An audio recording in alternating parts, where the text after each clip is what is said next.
of poverty most of the time is on women. I'm not giving any justification. By talking about sex workers, it doesn't mean that we're justifying, where we are. In Nigeria, it is illegal because many commercial sex workers, all the time, they get arrested. There are people who have been arrested before. Sometimes the security agencies go to the streets to arrest women. I remember on the streets of Abuja one time, a girl went out in the evening just to go and buy Indomie, and she was wrapped up, thrown into a car with other women, and they were taken to the police station. She was also raped, wow. In the way by the security agencies, and they were eventually taken to court, put as crimes that they are prostitutes and all of that. So who are you expecting a tax from? It is criminalized. And so I remember that Senator Madu in the 9th Assembly, or is it the 8th Assembly rather, tried to bring up a law, a bill, legalizing. Everybody criticized him. The action is that every citizen needs to be protected. And so if they are citizens, you now recognize it. And many people don't even recognize them. There is a lot of stigmatization, yet they are in a real world, because commercial sex workers is a reality in our society. And you don't you are not in countries such as Germany, New Zealand, they legalize, and so they of course pay taxes. But in paying those taxes, they also have social amenities. They have different things, benefits and they are protected. Meaning that because those who face gender-based violence more are commercial sex workers. They are not safe where they are. They are not safe with their clients. Nobody protects them. The government does not protect them. And so you come up now and say they have to pay tax. What are the things? I think the drive for taxation by the Nigerian government, there is a kind of craze about this drive. The kind of people, the new tax law, the kind of people you want to pay taxes. What are you, those who are paying taxes, what are you doing for them? Can you look at the cost of governance? Are you looking for money for your governance? Can you look at the cost of governance and reduce it from the political class? And so that we can have some meaningful lives.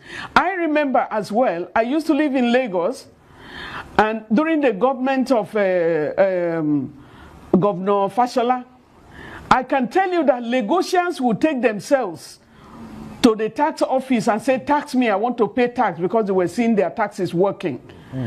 But across so many roads, I know they are trying to do some roads now, but there is no road maintenance.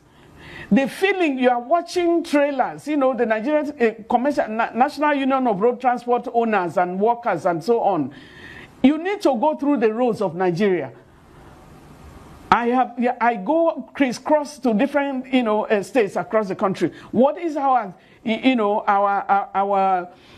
government doing for us? What is our taxes doing for us? As a development worker, I know how much tax I used to pay. And I can tell you, so when we are challenging government, we want to see reasons why you want to start this billing. Are you going to legalize something you have not legalized? How do you start charging? The government of the US, United States, and the government of India, they have partial.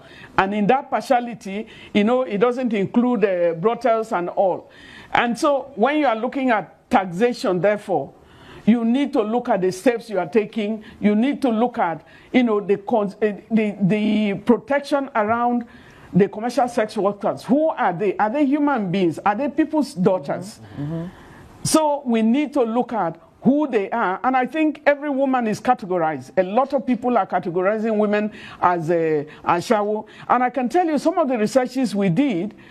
In one place we were having a conversation within the security sector, and they were like, when we're talking that some prostitutes, or some commercial sex workers were raped, they were laughing. Very senior people in the security force say, then they rape Ashawo.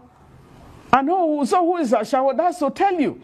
One instance I can tell you was when women were just arrested from some workers were arrested, and they took them to the police station, and they were going to rape them, and the women were crying. It's like, can you use condom or something? They use pure water sachet. Wow. That's to tell you the degradation or the dignity, the indignity of and the decadence in morality of what these women are facing. I want to also step back to tell you something. When I was in school, as a girl growing up in northern Nigeria, many of the girls that I went to primary school with, they did not go to secondary school. They were married off early. And so many of them, and as I went to secondary school and went to the university, I left a lot of them behind. Those who were married off at the age of 9, 10, 11, 12, many of them did not last in the marriages till they were at the age of 20. They had no skills. Many of them went into, join the commercial sex workers. So I have sisters or cousins and all of that who went into that, not out of their own, because the system did not give them the status to be able, the opportunity to grow, and to grow as dignified African women, which is one of the things that we believe in,